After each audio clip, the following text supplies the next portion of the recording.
মৰমৰ ছাত্ৰ ছাত্ৰীসকল, আজি মই আলোচনা কৰিম অসমীয়া সাহিত্য চায়নিকা অৰ্থাৎ ক্লাছ 10ৰ অসমীয়া পাঠৰ 15 নম্বৰ পাঠ বিষাদ যোগ।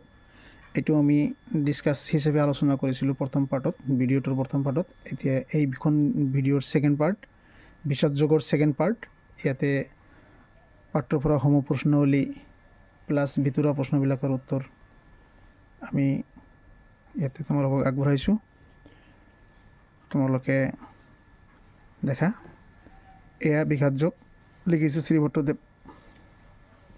নম্বৰ 1 কুৱেশ্যনটো হৈছে মহাৰথী কাক বোলে?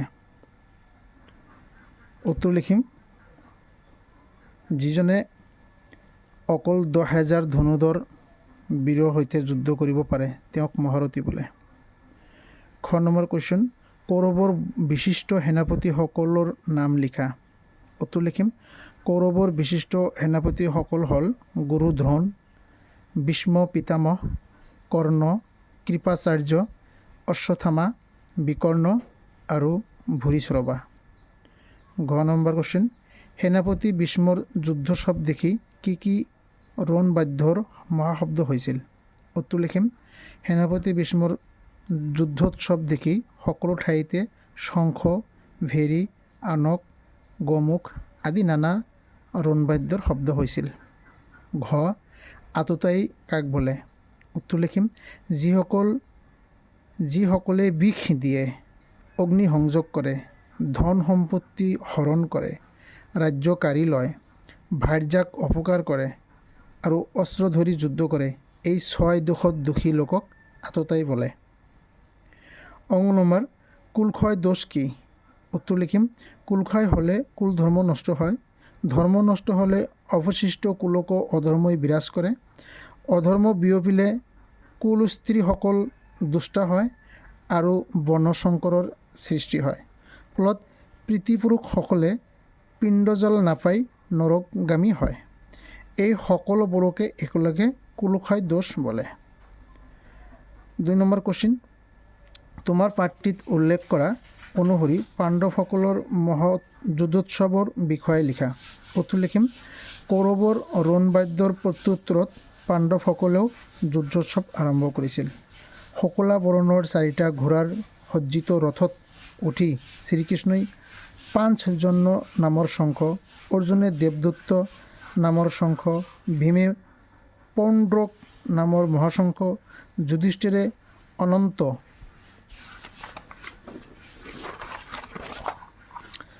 নামৰ মহাশংখ, নকুলে সঘোষ আৰু সহদেৱে মণি পুষ্পক নামৰ শংখ বজাইছিল। ইয়াৰ উপৰিও কাশীৰাজ, সাত্যকী, বিৰাট, ধৃষ্টদ্যুম্ন, দ্ৰুপদ, দ্ৰৌপদীৰ 5 পুত্ৰ, সুভদ্ৰাৰ পুত্ৰ অভিমন্যুৱেও নিজৰ নিজৰ শংখ বজাইছিল। সেই মহাশব্দই আকাশ পৃথিৱী কঁপাই গৌৰৱসৈন্যৰ হৃদয়ত ভয়ৰ সঞ্চাৰ কৰিছিল। 3 নম্বৰ কুৱেশ্যনটো হৈছে, অৰ্জুনে শ্ৰীকৃষ্ণক উভয় সেনাৰ মাজত ৰথ ৰাখিবলৈ কিয় কৈছিল? উত্তৰ লিখিম, যুদ্ধ আৰম্ভ হোৱাৰ ঠিক আগমুহূৰ্তত অৰ্জুনে তেওঁ কাৰ লগত যুদ্ধ কৰিব লাগিব আৰু দুৰ্যোধনৰ প্ৰিয় সাধন কৰিবলৈ কোন কোন বীৰ যুদ্ধক্ষেত্ৰলৈ আহিছে এইসকল ভালদৰে চাব বিচাৰিছিল। সেয়ে তেওঁ সাৰথী শ্ৰীকৃষ্ণক তেওঁৰ ৰথখন দুয়োটা সেনাৰ মাজত ৰখাবলৈ কৈছিল। 4 নম্বৰ কুৱেশ্যনটো হৈছে, অৰ্জুনে যুদ্ধক্ষেত্ৰলৈ গৈ কাক কাক দেখা পালে আৰু তেওঁলোকক দেখা পাই শ্ৰীকৃষ্ণক কি ক'লে তোমাৰ নিজৰ কথাৰে লিখা। উত্তৰ লিখিম, অৰ্জুনে যুদ্ধক্ষেত্ৰলৈ গৈ দুয়োপক্ষৰ সেনাতে নিজৰ আত্মীয় স্বজনক দেখা পালে। তেওঁ পিতৃব্য, পিতামহ, আচাৰ্য, মাতুল, ভ্ৰাতৃ, পুত্ৰ, পৌত্ৰ, সখী, শহুৰ আৰু সম্বন্ধীয় লোকসকলক দেখা পালে। প্ৰেৰাগ্ৰাফ কৰিম, তেওঁলোকক দেখি অৰ্জুনে শোকাতুৰ হৈ ভাগি পৰিল। তেওঁ শ্ৰীকৃষ্ণক ক'লে যে নিজৰ জ্ঞাতি কুটুম্বক যুদ্ধত দেখি তেওঁৰ হাত ভৰি কঁপিছে, মুখ শুকাই গৈছে, আৰু হাতৰ পৰা গাণ্ডীৱ ধনু খহি পৰিছে। আৰু এটা পেৰাগ্ৰাফ কৰিম। অৰ্জুনে আৰু ক'লে যে নিজৰ স্বজনক বোধ কৰি তেওঁ ৰাজ্য সুখ বা বিজয় একো নিবিচাৰে, কাৰণ যিসকলৰ বাবে সুখ বা বিজয় ভোগ কৰিব লাগে তেওঁলোকেই আজি যুদ্ধক্ষেত্ৰত প্ৰাণ দিবলৈ সাজু হৈছে। মৰমৰ ছাত্ৰ ছাত্ৰীসকল, আমি পেৰাগ্ৰাফ কৰি লিখিছোঁ। হায়েষ্ট মানে 3টা পেৰাগ্ৰাফ দিছোঁ, 3 মাৰ্কৰ কাৰণে একদম চুইটেবল এনচাৰ। সহজ ভাষাত সৰুকৈ লিখা আছে, তোমালোকে নিশ্চয় কম লিখি ফুল মাৰ্ক পাবা বুলি মই আশাবাদী। 5 নম্বৰ কুৱেশ্যনটো হৈছে কুলক্ষয় দোষক কিয় মহাপাপ বোলা হৈছে আলোচনা কৰা। উত্তৰ লিখিম। কুলক্ষয় দোষক মহাপাপ বোলা হৈছে কাৰণ ই কেৱল এটা কুলকে ধ্বংস নকৰে, বৰঞ্চ ই সমাজ তথা ধৰ্মৰ ভেটিটোকে ভাঙি পেলায়। পেৰাগ্ৰাফ কৰিম। কুলক্ষয় হ'লে কুল ধৰ্ম নষ্ট হয়, ধৰ্ম নষ্ট হ'লে অধৰ্মই প্ৰাধান্য পায়, যাৰ ফলত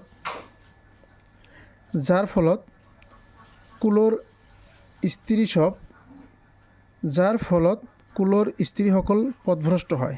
ইয়াৰ ফলত বৰ্ণসংকৰৰ জন্ম হয়, যিটো অবাঞ্ছিত সন্তান। বৰ্ণসংকৰ মানে অবাঞ্ছিত সন্তান। পিতৃ মাতৃসকলে জলপিণ্ড নাপাই নৰকগামী হয়। এনেকৈ এটা পাপৰ পৰা আন বহুতো পাপৰ জন্ম হোৱাৰ বাবেই কুলক্ষয়ক মহাপাপ বুলি কোৱা হয়। Next question. জানা ৰাজা যুদ্ধৰ সন্মুখত অৰ্জুনে এই বাক্য বুলি ধনুস্বৰ এৰি কম্পিত হৈলা। কথাকাৰ কোনে কাক কৈছে? অৰ্জুনে কি বাক্য কৈ ৰথৰ ওপৰত বহি পৰিল? তোমাৰ কথাৰে লিখা। উত্তৰ লিখিম। এইদৰে সঞ্জয়ে ৰজা ধৃতৰাষ্ট্ৰক কৈছে। পেৰাগ্ৰাফ কৰিম। অৰ্জুনে এই বুলি কৈ ৰথৰ ওপৰত বহি পৰিছিল যে এইদৰে মহাপাপ কৰি মৰাতকৈ মই অস্ত্ৰ ত্যাগ কৰি মৌন হৈ ৰম। তেতিয়া যদি দুৰ্যোধনে মোক অস্ত্ৰহীন অৱস্থাত বধ কৰে, সেয়াই মোৰ বাবে মহাপ্ৰিয় হ'ব, কাৰণ তেনে কৰিলে মোৰ কোনো পাপ নহ'ব। এইদৰে নিজৰ গভীৰ শোক আৰু বিষাদ প্ৰকাশ কৰি অৰ্জুনে ধনুস্বৰ ত্যাগ কৰি কঁপি কঁপি ৰথৰ ওপৰতে বহি পৰিছিল। নেক্সট, ভাষা বিষয়ক সমাৰ্থক শব্দ লিখা। নিপুণ, দক্ষ বা পাৰ্গত, সমীপ, কাষ বা ওচৰ, বিস্তৰ, বহুত, প্ৰচুৰ, সহস্ৰ, হাজাৰ, সদৃশ্য, মিল বা নিচিনা, বাদ্য, বাজনা, কৰচৰণ, হাত ভৰি, চৰ্ম, ছাল, শ্ৰুতি, বেদ, শুনা কাৰ্য, বিমংগল, অমংগল, বান্ধৱ, বন্ধু, আত্মীয়।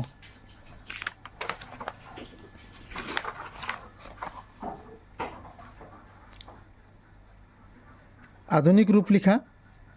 খ নম্বৰ উত্তৰ। হোৱা, হৈ, কহা, কোৱা, চক্ষু, চকু, কৰিলা, কৰিলা, চাওঁ, চাওঁ, মই, মই, বুলিলা, বুলিলা বা ক'লা, খাচ, খোৱা, ফুংকিলা, ফুংকিলা, বজালা বা ফুকিলা, বাইলা, বজালা, ৰহিবে, ৰ'বলৈ বা ৰৈ যাব, ৰহ, ৰওঁ, ৰৈ যোৱা।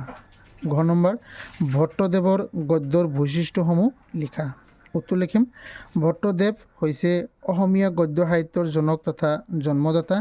তেওঁৰ গদ্যই হৈছে উত্তৰ ভাৰতৰ ভিতৰত প্ৰথম গদ্য। তেওঁৰ গদ্যৰ বৈশিষ্ট্যসমূহ হ'ল 1 2 3 4 দিলে লিখিলেও হ'ব।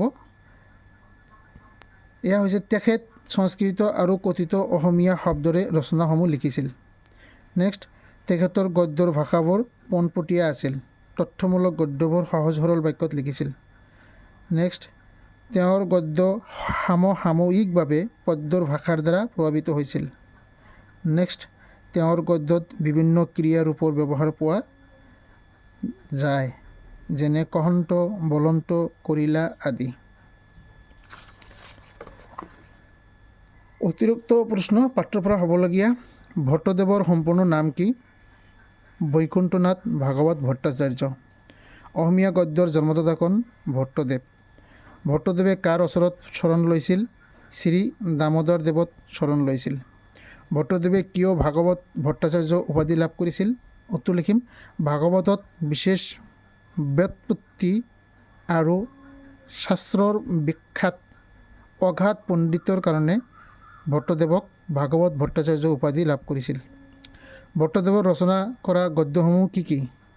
উত্তৰ লিখিম ভাগৱত পুৰাণ, গীতা, ভক্তি ৰত্নাৱলী, গুৰু বংশাৱলী, প্ৰসংগমালা আদি। ভট্টদেৱৰ সংস্কৃত ভাষাত ৰচনা কৰা গদ্য দুটা কি কি? ভক্তিহাৰ আৰু ভক্তি বিবেক। মৰমৰ ছাত্ৰ ছাত্ৰীসকল, এনেকৈ এটা গদ্য দি কেনেও ক'ব পাৰে কাৰ ৰচনা, যেনেকুৱা ভক্তি ৰত্নাৱলী কাৰ ৰচনা? ভট্টদেৱৰ। সেইকাৰণে আমি টোটালি লিখি দিছোঁ যাতে তোমালোকে গোটেইখিনি মুখস্থ কৰি যিকোনো আনচাৰ কৰিলে কুৱেশ্যন কৰিলে তোমালোকে পাৰা। যি হওক 6 নম্বৰ কুৱেশ্যন, বিষাদ যোগ পাঠটো ক'ৰ পৰা লোৱা হৈছে?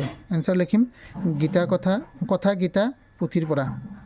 ভট্টদেৱৰ পিতৃ মাতৃৰ নাম কি আছিল? পিতৃ চন্দ্ৰাভাৰতী আৰু মাতৃ তাৰাদেৱী। কপিধ্বজ কোন? তেওঁক কিয় কপিধ্বজ বোলা হৈছিল? উত্তৰ লিখিম কপিধ্বজ হৈছে অৰ্জুনৰ আন এটা নাম। কপি মানে বান্দৰ আৰু ধ্বজ মানে পতাকা। অৰ্জুনৰ পতাকাত বান্দৰৰ ছবি অঁকা হৈছিল বাবে তেওঁক কপিধ্বজ বোলা হয়। অক্ষৌহিণী বুলিলে কি বুজা? উত্তৰ লিখিম এক অক্ষৌহিণীত 21,870 ৰথ আৰু হাতী, 65,610 ঘোঁৰা আৰু 1,09,350 পদাধিক বীৰ থাকে। এইটো হৈছে এক অক্ষৌহিণী। এয়া হৈছে এইখন পাঠৰ পৰা হ'বলগীয়া প্ৰশ্ন। তো মৰমৰ ছাত্ৰ ছাত্ৰীসকল, পাঠটো ডিছকাছ আমি বেলেগ প্ৰথম অংশত কৰিছোঁ। মোৰ এটা বেলেগ এটা ভিডিঅ' আছে যিটো বিষাদ যোগ পাৰ্ট 1, তাতে পাঠটো ডিছকাছ কৰিছোঁ, বুজাই দিছোঁ। আৰু এইখিনিত মই তোমালোকক পাঠভিত্তিক প্ৰশ্ন আৰু ভিতৰুৱা প্ৰশ্নসমূহ আলোচনা কৰিলোঁ। আশা কৰোঁ তোমালোকে ইয়াৰ পৰা 100% কমন পাবা। Thank U.